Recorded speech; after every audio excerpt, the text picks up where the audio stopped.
students, today we are going to learn about heredity and evolution.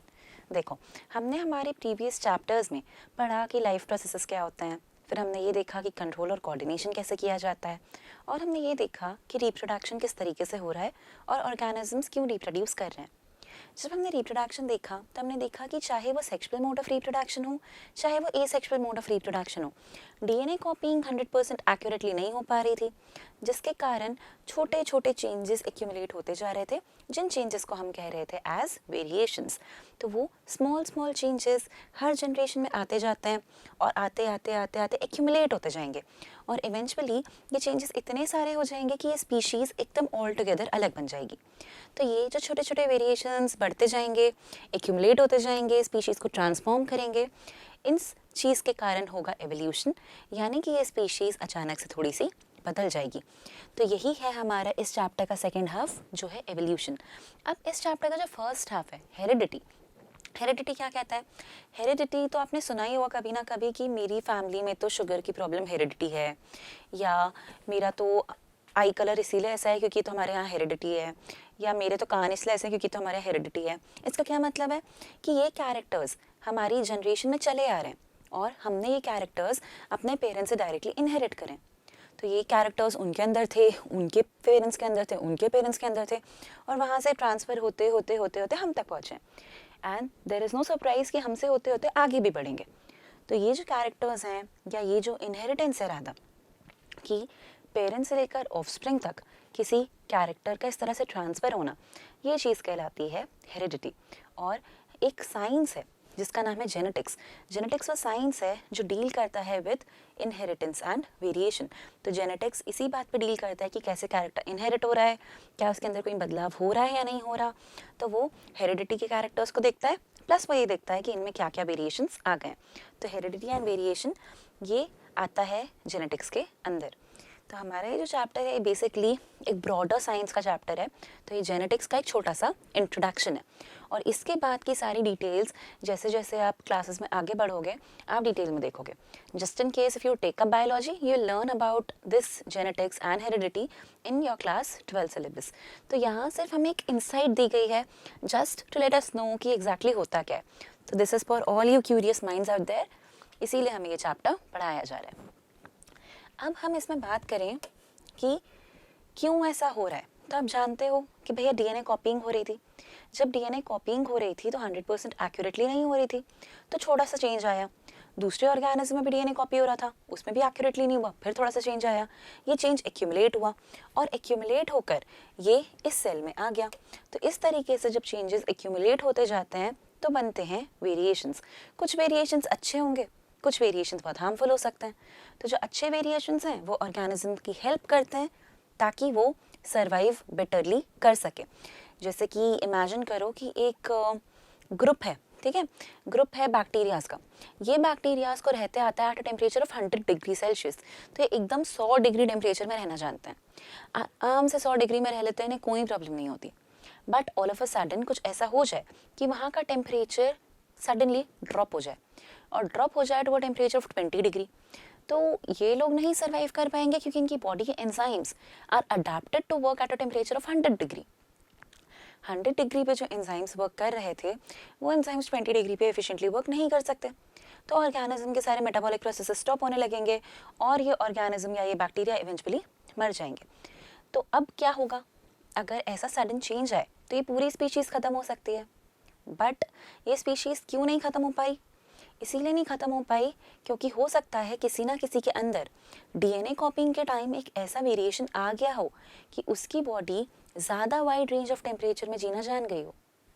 मतलब उस वक्त DNA कॉपिंग में उनको ऐसी इन्फॉर्मेशन मिल गई हो कि उनके एंजाइम्स अब 20 डिग्री पे वर्क करना जानते हैं.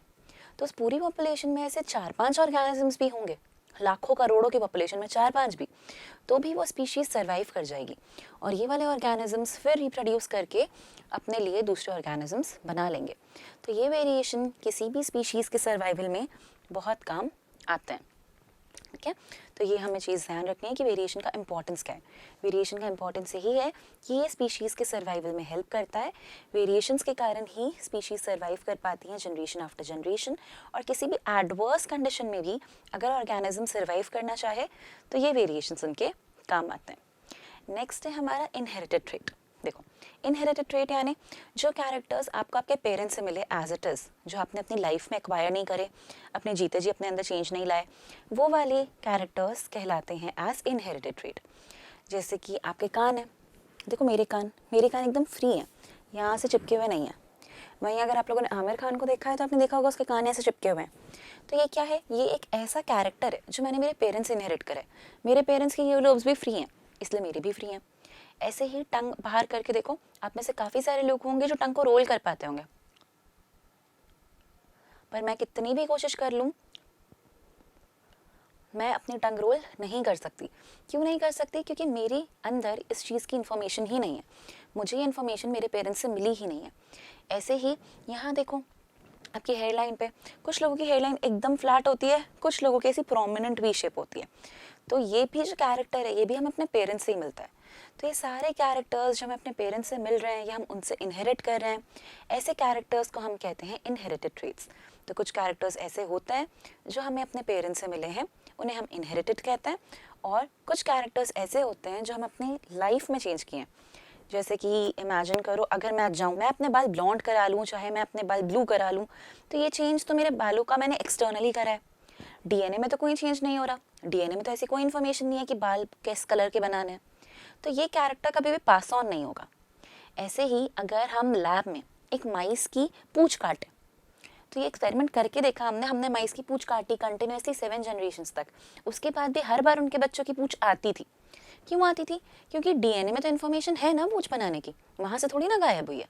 तो जब भी कोई चेंज डीएनए के अंदर नहीं होगा तब तक वो चेंज परमानेंट नहीं है, वो ट्रांसफ़र नहीं होगा। तो ऐसे सारे ट्रेड्स कहलाते हैं एक्वायर्ड ट्रेड्स, जो आपने आपके रहते रहते देखें और रहते रहते हुए, जिसमें बहुत सारी चीज़ें आ सकती हैं, जैसे कोई लैंग्वेज लर्न करना, 6 पैक एब्स बनाना, या फिर कुछ भी ऐसा कैरेक्टर जो आपने नया सा एक्वायर किया हो, जैसे एक्सीडेंट में हाथ तोड़ लेना, तो ये आपने करा है, डीएनए के अंदर हाथ बनाने की इन्फॉर्मेशन थी। अब ये सारी चीज़ें, इतनी सारी नॉलेज कैसे आई हमारे पास? हमारे पास इसीलिए आई क्योंकि एक साइंटिस्ट थे ग्रेगोर मेंडल नाम के, जो बहुत इंटेंसिवली इस चीज़ पे वर्कआउट कर रहे थे। तो ये 17वीं सेंचुरी में बहुत मेहनत से इस चीज़ पे वर्क कर रहे थे, और इनका बहुत भयंकर कंट्रीब्यूशन है जेनेटिक्स में, इसीलिए इन्हें फादर ऑफ जेनेटिक्स भी कहा जाता है। तो Mendel is known as the father of genetics. क्यों? क्योंकि इन्हीं ने बहुत सारा इस पे काम किया है। 7 साल लगातार इनने मटर के पौधे पे स्टडी करा है, और मटर के पौधे पर स्टडी करके इनने हमें बहुत सारी ऐसी चीज़ें बताई हैं जो हमें पहले नहीं मालूम थी। आज की डेट में तो हमें सब मालूम है कि सेल में न्यूक्लियस होता है, न्यूक्लियस में होता है क्रोमैटिन मटेरियल, कंडेंस होकर क्रोमोसोम बनता है, डीएनए प्रोटीन का बना हुआ है, और ये भी मालूम है हमें कि वो जो डीएनए है उसके छोटे छोटे सेगमेंट्स को हम जीन वगैरह कहते हैं। बट ये हमें आज मालूम है, हमें इसीलिए मालूम है क्योंकि ये उस पर बहुत सारा वर्क करके गए हैं। तो मेंडल ने ये वर्क किया इस पी प्लांट के ऊपर, और पी प्लांट क्यों लिया, ये बहुत ही इंटरेस्टिंग टॉपिक है। मेंडल ने जानबूझ के पी प्लांट सेलेक्ट किया था। क्यों सेलेक्ट किया था पता है? क्योंकि ये जो पी प्लांट होता है, पी प्लांट में होते हैं 7 पेयर्स ऑफ कॉन्ट्रास्टिंग कैरेक्टर्स। तो पी प्लांट में 7 पेयर्स ऑफ कॉन्ट्रास्टिंग कैरेक्टर्स होते हैं।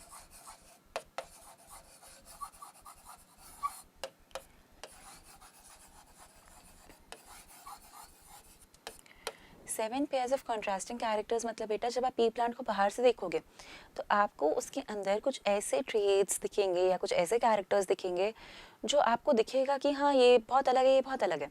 जैसे कि आप सपोज करो उनका फूल देख रहे हो, तो आपको दिखेगा हाँ ये फुल पर्पल कलर का है, ये फुल वाइट कलर का है। तो ये आप क्लियरली अपनी आंखों से एकदम नॉर्मली देख सकते हो, आपको कोई माइक्रोस्कोप, कोई जीन, कुछ ऐसा देखने की ज़रूरत ही नहीं है। तो ऐसे कैरेक्टर्स जो हम अपनी आंखों से विजुअलाइज कर पा रहे हैं कि एग्जैक्ट ऑपोजिट या अलग अलग लग रहे हैं, उन्हें हम कहते हैं as 7 pairs of contrasting characters. अभी जो पी का प्लांट था ना, इसमें इतने वेरिएबल कैरेक्टर्स थे। कुछ प्लांट एकदम टॉल होते थे, कुछ एकदम डवार्फ होते थे। कुछ प्लांट्स में पर्पल कलर का फ्लावर आता था, कुछ में वाइट कलर का फ्लावर। कुछ प्लांट्स की जो सीड है वो एकदम राउंड होती थी, कुछ की होती थी रिंकल्ड। कुछ की सीड का कलर होता था येलो, कुछ की सीड का कलर होता था ग्रीन। कुछ के पॉट का कलर होता था येलो, कुछ के पॉट का कलर होता था ग्रीन। कुछ के फ्लावर्स आते थे ऊपर, कुछ के फ्लावर्स आते थे टर्मिनल एंड पे या साइड में। तो ये जो कैरेक्टर्स हैं, ये कैरेक्टर्स कैसे हैं? ये कैरेक्टर्स हैं कॉन्ट्रास्टिंग, कि हाँ आपको देखकर ही समझ आ जाएगा कि कॉन्ट्रास्ट में। तो मेंडल ने जानबूझ के प्लांट सेलेक्ट करा क्योंकि इसमें बाहर से सुपरफिशियली कैरेक्टर्स देखना बहुत आसान था।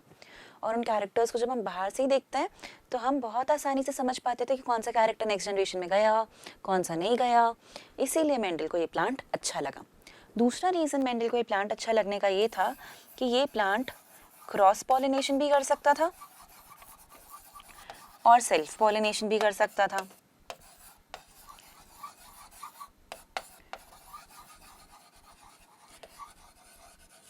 अब दोनों कर सकता था, इसका क्या मतलब है? इसका ये मतलब है कि भैया ये एक फ्लावर था,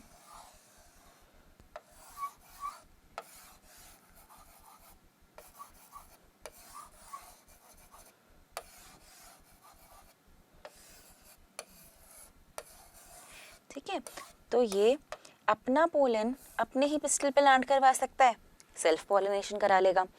और अपना यहाँ वाला पोलन एक दूसरे फ्लावर के स्टिग्मा पे पहुँचा सकते हैं, तो ये क्रॉस पॉलिनेशन होगा। तो इस वाले फ्लावर का पोलन अगर इस वाले फ्लावर के पिस्टल पे आ जाए तो ये क्रॉस पॉलिनेशन है। तो ये क्रॉस पॉलिनेशन भी कर सकता है और सेल्फ पॉलिनेशन भी कर सकता है। बाइसेक्सुअल फ्लावर है, इसीलिए सेल्फ पॉलिनेशन भी पॉसिबल था। तीसरा रीज़न जो इस पी प्लांट को चूज़ करने के पीछे उनको दिखाई दिया, वो दिखाई दिया कि यार ये प्लांट एक ऐसा प्लांट है जिसकी लाइफ स्पैन बहुत छोटी है। अब सोच के देखो खुद ही कि मैंगो का पेड़ है, अगर वो सोचता कि मैं मैंगो के प्लांट पे स्टडी करूं और मैंगो की जनरेशन्स देखूं, तो क्या ये प्रैक्टिकली पॉसिबल है? मैंगो की लाइफ स्पैन होती है लगभग 200 से 300 साल। तो वो पेड़ जो 200 से 300 साल तक जीने वाला है, और वहीं आप जिनकी लाइफ स्पैन ऑन एवरेज जाएगी 80-90 ईयर्स, क्या आप उस प्लांट को स्टडी कर सकते हो फॉर सेवरल जनरेशन्स? नहीं ना। तो इसीलिए मेंडल ने पी प्लांट को चूज़ किया, क्योंकि इसकी लाइफ स्पैन बहुत शॉर्ट है। बढ़िया 1 साल में पूरा ग्रो के ख़त्म भी हो जाएगा और सब कुछ हो जाएगा। तो ये नई सीड्स भी आ जाएंगी, आप उसको उगा भी लोगे। तो ये रीज़न था कि इनको समझ आया कि पी प्लांट को चूज़ करना ईजी है क्योंकि इसकी लाइफ स्पैन है शॉर्ट।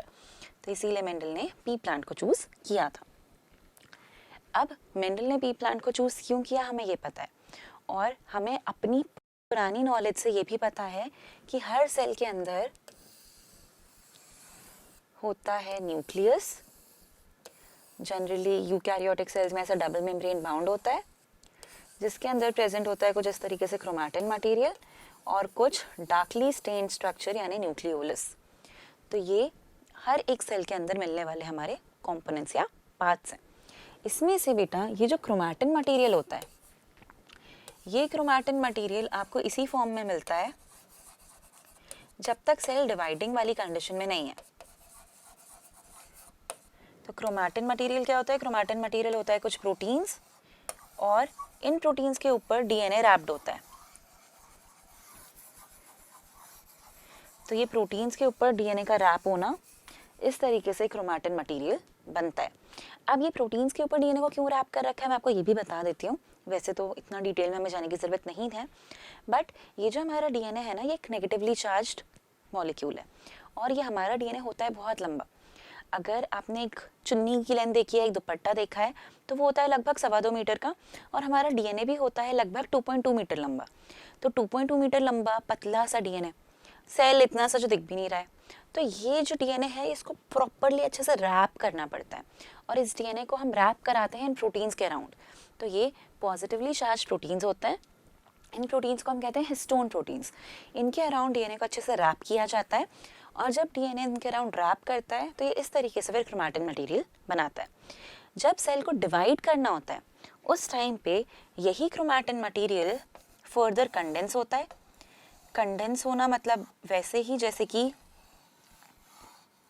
दूध पे मलाई जमती है, कुछ उस तरीके से ऐसे कंडेंस होना स्टार्ट करते हैं और ये बनाते हैं ऐसे रॉड शेप के स्ट्रक्चर्स जिन्हें हम कहते हैं क्रोमोसोम्स। तो यही सारा क्रोमैटिन मटेरियल कंडेंस कर करके क्रोमोसोम बनाता है। हमारे पास टोटल मिलाकर 46 क्रोमोसोम्स होते हैं। तो हमारे पास 46 क्रोमोसोम्स होंगे। तो ये है हमारा टोटल क्रोमोसोम नंबर। तो यहाँ हम ह्यूमंस की बात कर रहे हैं, तो ह्यूमन में है 46 क्रोमोसोम, जिसमें से ना 23 क्रोमोसोम्स आपको मदर से मिले हैं आपकी, और 23 क्रोमोसोम मिले हैं आपको आपके फादर से। और हर क्रोमोसोम जो आपको दिया है उसके अंदर पूरा एक कंप्लीट सेट दिया है। मतलब ऐसा नहीं कि मम्मी ने शुरू के 23 दे दिए, पापा ने बाद के 23 दे दिए, ऐसा नहीं। 23 टोटल नंबर है। तो 23 पेयर्स कहते हैं इसलिए हम, क्योंकि अगर ये मदर से मिला है तो ये फादर से मिला है, तो ये क्रोमोसोम 1 है। तो एक क्रोमोसोम 1 मम्मी ने भी दिया है, एक पापा ने भी दिया है। ऐसे ही सपोज करो ये क्रोमोसोम 6 है, तो एक मम्मी ने भी दिया है, एक पापा ने भी दिया है। तो इस तरीके से हमारे पास हर क्रोमोसोम पेयर में प्रेजेंट होता है। और ये रीज़न है कि दोनों हमें क्रोमोसोम्स दे रहे हैं, इसीलिए हम दोनों के कैरेक्टर्स का कुछ कॉम्बिनेशन होता है। तो ये क्रोमोसोम्स इस तरीके से बनते हैं। अब आपको ऑलरेडी मैंने बता दिया कि क्रोमोसोम्स या क्रोमैटिन मटेरियल के अंदर क्या प्रेजेंट है। इनके अंदर प्रेजेंट है डीएनए और है साथ में प्रोटीन्स। तो ये जो आपका डीएनए होता है, ये डीएनए होता है कुछ ऐसा, डबल हेलिकल सा स्ट्रक्चर।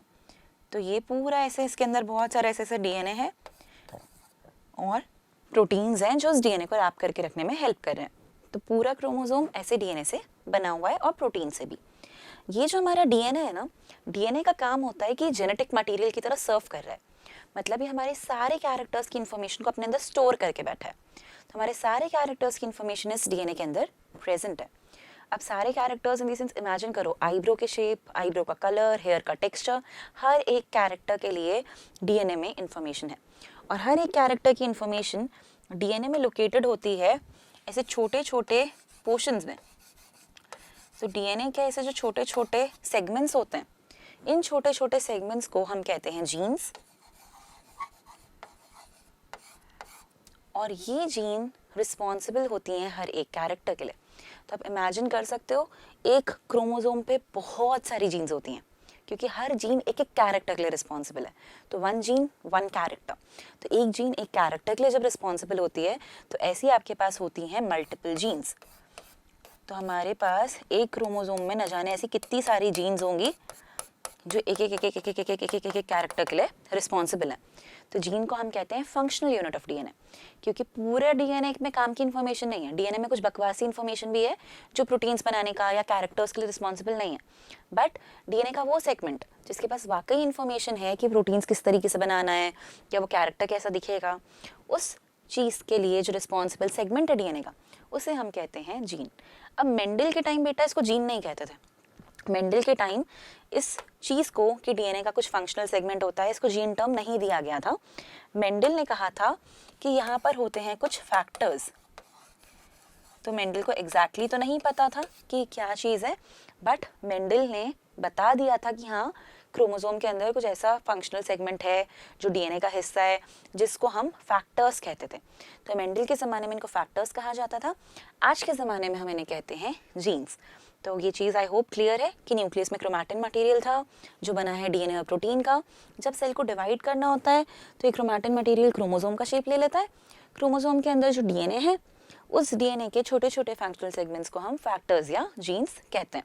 तो आज की डेट में कहते हैं जीन्स, मेंडल के ज़माने में कहते थे हम इन्हें फैक्टर्स। अब खुद देखो, मैंने आपको कहा कि हमारे पास हर एक क्रोमोसोम पेयर में है, राइट। तो अब इमेजिन करो ये 2 पेरेंट्स हैं, ठीक है। ये है फादर और ये है मदर। अब आपको एक चीज़ और पता है कि जब गैमेट फॉर्मेशन होता है तो गैमेट के फॉर्मेशन के टाइम मेयोटिक डिवीजन होता है। जब मेयोटिक डिवीजन होता है तो क्रोमोसोम नंबर हाफ होके जाते हैं। तो इमेजिन कर लेते हैं कि ये है क्रोमोसोम नंबर 1 इनका और ये है क्रोमोसोम नंबर 1 इनका, ठीक है। अब क्या होगा, ये क्रोमोसोम 1 है तो इनका डिप्लॉइड सेट है, ये 2 सेट है इनके पास। तो इनको भी एक इनकी मदर से मिला होगा और एक इनके फादर से मिला होगा। लाइकवाइज इनके लिए भी है। अब जब गैमेट फॉर्मेशन होगा तब इक्वल चांसेस हैं कि ये वाला क्रोमोसोम इसके साथ भी जा सकता है, ये वाला क्रोमोसोम इसके साथ भी जा सकता है, ये वाला क्रोमोसोम इसके साथ भी जा सकता है और ये वाला क्रोमोसोम इसके साथ भी जा सकता है। तो ये इक्वल प्रोबेबिलिटी है कि किसी भी कॉम्बिनेशन में ये दोनों क्रोमोसोम आपस में डिस्ट्रीब्यूट हो सकते हैं। तो ये जब इस तरीके से क्रोमोसोम ट्रैवल कर रहे हैं मतलब ये कि उस पेयर में से एक ही क्रोमोसोम आगे बढ़ने वाला है। अब मैं आपको बताती हूँ एक चीज़, ये चीज़ होती है कि जितनी भी जीन्स हमारे पास होती है ना, जीन्स के होते हैं दो ऑल्टरनेट फॉर्म्स।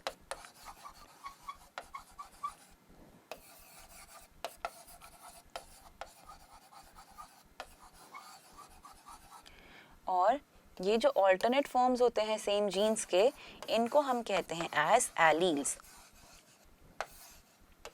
इसका क्या मतलब है? इसका ये मतलब है कि भाई देखो, जीन तो है, हर कैरेक्टर के लिए एक जीन है। अब वो कैरेक्टर कैसा भी हो सकता है, जैसे अगर हम इमेजिन कर लेते हैं पी प्लांट के मटर के शेप को, ठीक है, तो मटर का शेप या तो राउंड है या तो है रिंकल्ड। तो अब ये शेप राउंड है या रिंकल्ड है, इसकी इंफॉर्मेशन कहाँ है? उस पर्टिकुलर जीन में। तो ये जीन के दो ऑल्टरनेट फॉर्म्स हो गए, या तो राउंड होगी या तो रिंकल्ड होगी। तो हर जीन के ऐसे दो ऑल्टरनेट फॉर्म्स होते हैं और इन ऑल्टरनेट फॉर्म्स को हम कहते हैं एलील्स या फिर एलीलोमॉर्फ।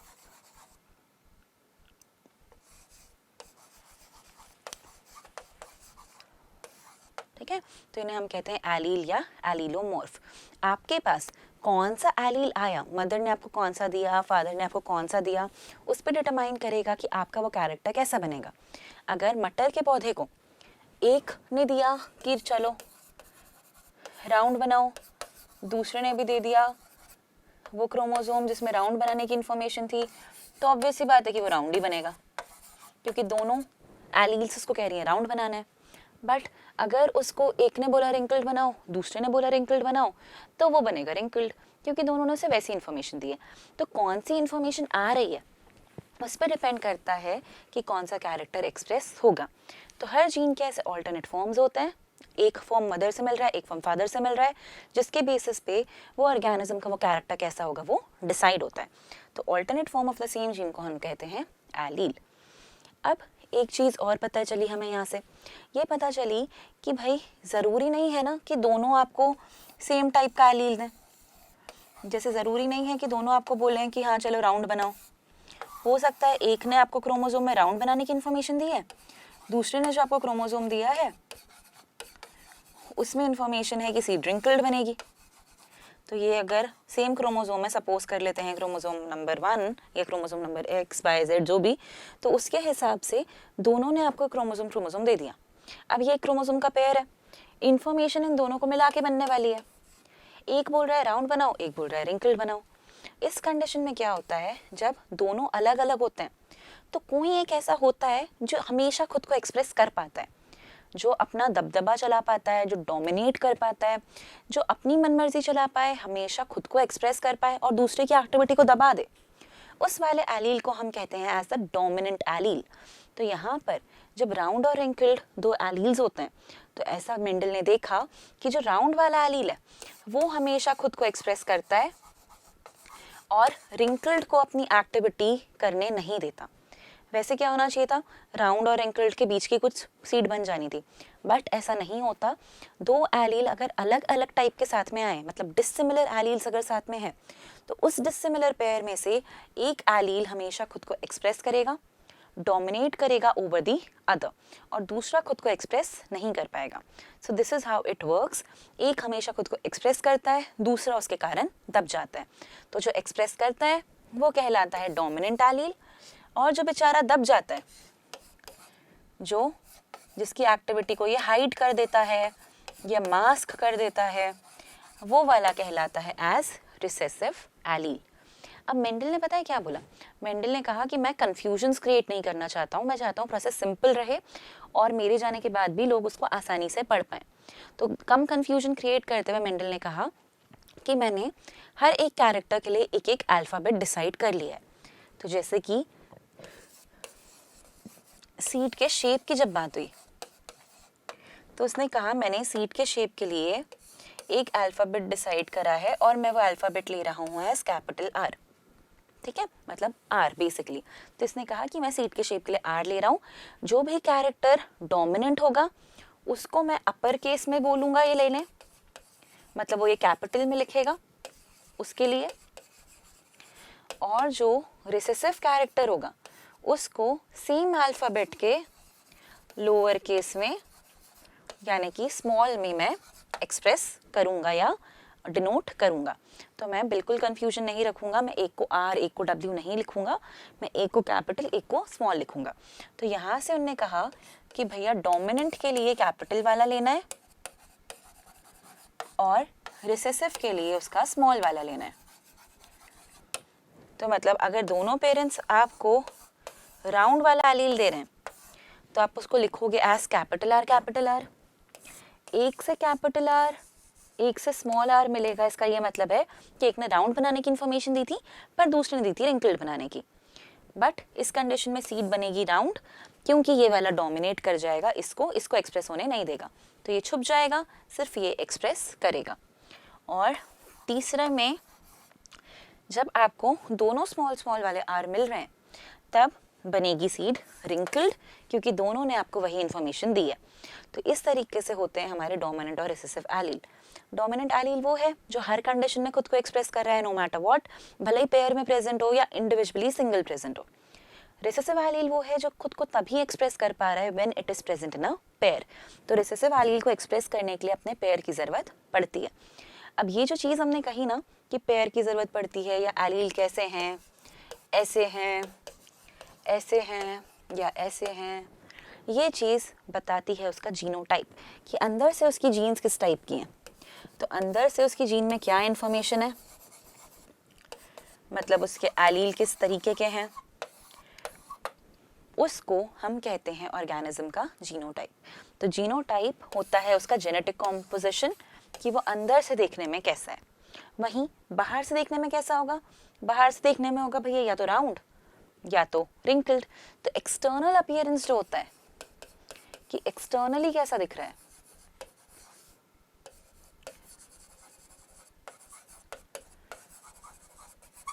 मतलब अदर वर्ड में हम कह सकते हैं कि मॉर्फोलॉजिकली कैसा दिख रहा है, आपको जैसा दिखाई देगा, मतलब जैसा आप उसको विजुअलाइज कर पाओगे, उस चीज़ को हम कहते हैं उसका फिनोटाइप। देख क्या पाओगे, ये थोड़ी ना देख पाओगे कि कैपिटल आ रहा है स्मॉल आ रहा है, हम तो भैया सेल ही नहीं देख पाते। तो सेल के अंदर का क्रोमोसोम, क्रोमोसोम के अंदर का डीएनए, डीएनए के अंदर की जीन और उसका एलील, इम्पॉसिबल सा टास्क है। बट हम क्या देख सकते हैं, बाहर से कैसा दिख रहा है, हम बाहर से क्लियरली देख सकते हैं, राउंड हो कि रिंकल्ड हो। तो ये चीज़ कहलाती है उसका फिनोटाइप। तो फिनोटाइप होता है एक्सटर्नल अपीयरेंस कि बाहर से सीट कैसी आपको दिखाई दी।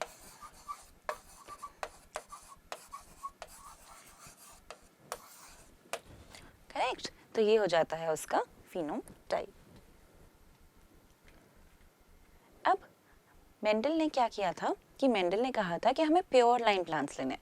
तो ये प्योर लाइन प्लांट्स को हम ना होमोजाइगस प्लांट्स भी कहते हैं। होमोजाइगस क्या होते हैं, होमोजाइगस मतलब वो जिनके पास सेम एलील्स हों दोनों। तो होमोजाइगस का मतलब ही सेम होता है। तो अगर दोनों एलील सेम है तो हम कहते हैं कि हाँ ये होमोजाइगस है। तो होमोजाइगस होने के लिए या तो ये कंडीशन हो या तो ये कंडीशन हो। अगर ऐसी कंडीशन है तो हम कहेंगे होमोजाइगस डोमिनेंट है। तो इस कंडीशन में हम इसे कहते हैं एज होमोजाइगस डोमिनेंट, कि हैं तो दोनों सेम और कौन सी वाली हैं, दोनों डोमिनेंट टाइप की हैं। और इस कंडीशन में हम इसे कहते हैं एज होमोजाइगस रिसेसिव।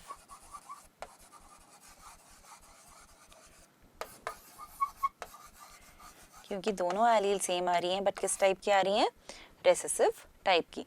तो होमोजाइगस डोमिनेंट अगर लिखा है कहीं तो समझ जाइएगा कि अंदर के दोनों एलील्स जो हैं वो कैपिटल केस में लेने हैं आपको, क्योंकि दोनों डोमिनेंट वाले हैं जो एक्सप्रेस करते हैं खुद को। और अगर होमोजाइगस रिसेसिव लिखा है तो मतलब आपको लोअर केस वाले दोनों लिखने हैं, क्योंकि ये तभी एक्सप्रेस करते हैं जब पेयर में। तो इस कंडीशन में रिंकल सीड बनेगी क्योंकि ये दोनों साथ में प्रेजेंट है। दूसरी कंडीशन क्या हो सकती है? दूसरी कंडीशन हो सकती है हेट्रोजाइगस कंडीशन, मतलब जब आपके पास एक ये वाला एलील आ गया और एक ये वाला एलील आ गया। तो जब दो अलग अलग एलील साथ में हैं, डिफरेंट, तो हम इस कंडीशन को कहते हैं एज हेट्रोजाइगस। ये तो हेट्रोजाइगस में दोनों अलग अलग रहते हैं। तो हेट्रोजाइगस कंडीशन में अगेन आप लोग समझदार हो चुके हो, आपको पता है कि एक्सप्रेस कौन कर रहा है? एक्सप्रेस वो कर रहा है जो डोमिनेंट है। तो इस कंडीशन में बाहर से देखने में सीड राउंड ही होगी, बट अंदर से डिफरेंट है, इसीलिए अंदर से हेट्रोजाइगस कंडीशन है। अब हमें पूरा क्रक्स पता है कि कहानी क्या है, तो अब हम देख लेते हैं कि मेंडल ने पहला क्रॉस क्या किया था। पहला क्रॉस जो मेंडल ने किया वो मेंडल ने किया कि मैं एक ट्रेट का इनहेरिटेंस पढ़ूंगा।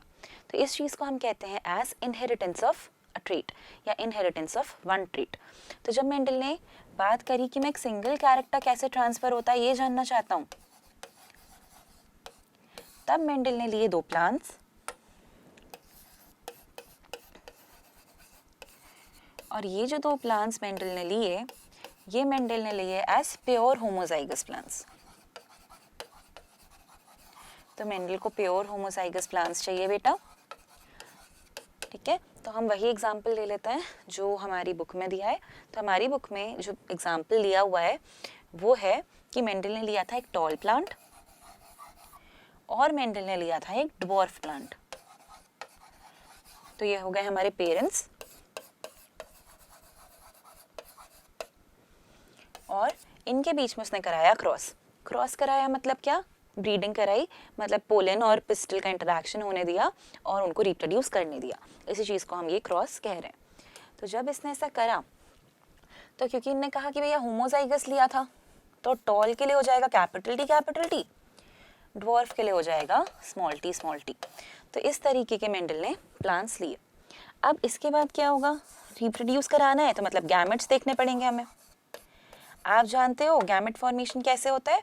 गैमेट फॉर्मेशन होगा कि दो में से केवल एक एलील जा रही है, क्योंकि दो क्रोमोसोम में से केवल एक जा रहा है। तो यहाँ पर क्योंकि सेम ही है तो गैमेट्स सारे कैपिटल टी टाइप के ही बनेंगे और यहाँ पर गैमेट्स सारे स्मॉल टी टाइप के ही बनेंगे। अब जब ये गैमेट्स फ्यूज होंगे तो आएगी हमारी नेक्स्ट जनरेशन, और नेक्स्ट जनरेशन कहलाएगी हमारी F1 जनरेशन। ये जो F1 जनरेशन आएगी इसमें आएंगे कैपिटल टी और स्मॉल टी। अब पहले मेंडल को लगा था कि हाँ बीच की हाइट के प्लांट्स मिलेंगे, बट उसके बाद जब उसने स्टडी कर ली तो उसे पता चल गया था कि नहीं ऐसा नहीं होता, इसीलिए सारे प्लांट्स जितने भी आएंगे सारे के सारे आएंगे टॉल। तो इसको फर्स्ट जनरेशन में सारे प्लांट्स मिले टॉल। तो मेंडल को जब बाहर से दिखने में सारे प्लांट्स टॉल मिले तो मेंडल को लगा ओके ये क्या हुआ, दूसरा कैरेक्टर कहाँ गया? दूसरे पेरेंट के कैरेक्टर का तो कोई नामो निशान नहीं है। तो उसने सोचा कि ठीक है अब एक काम करता हूँ, अब इनको सेल्फ पॉलिनेट करने देता हूँ। अब तो मुझे पता चल ही गया है कि एक ही कैरेक्टर एक्सप्रेस हो रहा है इस जनरेशन में, तो अब मैं इसे सेल्फ पॉलिनेट करने देता हूँ। तो मेंडल ने इनको सेल्फ पॉलिनेट करने दिया।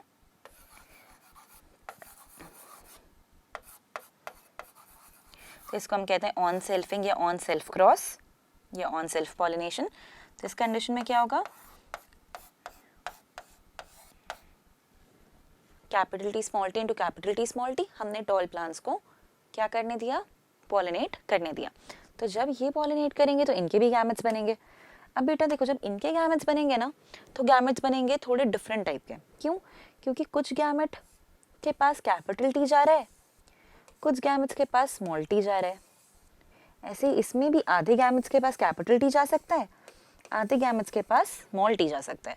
तो यहाँ पर जब गैमेट्स बनते हैं तो गैमेट्स दो अलग अलग टाइप के बनते हैं। तो जब ये दो अलग अलग टाइप के गैमेट्स बन रहे हैं तो इनको हम ऐसे लिख सकते हैं। हम एक ऐसा स्क्वायर बना सकते हैं जिसे कहते हैं पुनेट स्क्वायर। पुनेट उन साइंटिस्ट का नाम था जिनने ऐसे स्क्वायर बनाना सिखाया था, ठीक है। तो ऐसे स्क्वायर बनाते हैं अपन, और स्क्वायर बनाने के बाद एक साइड मेल गैमेट एक साइड फीमेल गैमेट लिखते हैं। तो यहाँ लिख देते हैं मेल गैमेट सपोज करो, तो एक कैपिटल टी स्मॉल टी, और उस साइड लिख लेते हैं फीमेल गैमेट, तो वो भी है कैपिटल टी और स्मॉल टी। अब इनको मिक्स करके लिखना है। तो जब हम इनको मिक्स करते हैं तो ये capital T into capital T, capital T into small T, capital T into small T, small T into small T. तो यहाँ से एक चीज़ और समझ आती है हमें कि जब हम ऐसे मिक्स करके लिखते हैं तो हमारे पास कुछ वैरायटी आती है। वैरायटी क्यों आती है? क्योंकि यहाँ पे फर्स्ट जनरेशन में तो सारे प्लांट्स टॉल थे, बट सेकेंड जनरेशन में जब हमने इनको ऐसे पुन्नत स्क्वायर में देखा तो ये हमारी F2 जनरेशन है। हमारी F2 जनरेशन में हमें जो प्लांट्स मिल रहे हैं उसमें से हमें 3 प्लांट्स मिलते हैं जो होते हैं टॉल। तो मेंडल ने देखा बाहर से और बोला भैया 3 प्लांट टॉल हैं और एक प्लांट जो है वो है ड्वार्फ। अब यही थी हैरानी वाली बात कि उनको दिखाई दिया कि एक प्लांट ड्वार्फ आया है, मतलब एक प्लांट की हाइट छोटी है। तो उन्हें जब देखा एक प्लांट छोटा आ रहा है तो उन्हें समझ आया अच्छा ये कैरेक्टर कहीं गायब नहीं हुआ था, ये छुप गया था, बस मास्क हो गया था या हाइड हो गया था। जैसे ही इसको इसका दूसरा पेयर मिला ये अपने आप को एक्सप्रेस कर पाया। तो मेंडल को यहाँ से ये बात समझ आई। तो मेंडल ने कहा कि भैया बाहर से देखता हूँ मैं जब F2 जनरेशन के प्लांट्स को तो उनका फिनोटाइप मुझे दिखता है 3 टॉल है, 1 ड्वार्फ है। और इसी चीज़ को जब वो रेशियो में एक्सप्रेस करते हैं तो वो इसे कहते हैं एज द फिनोटाइपिक रेशियो।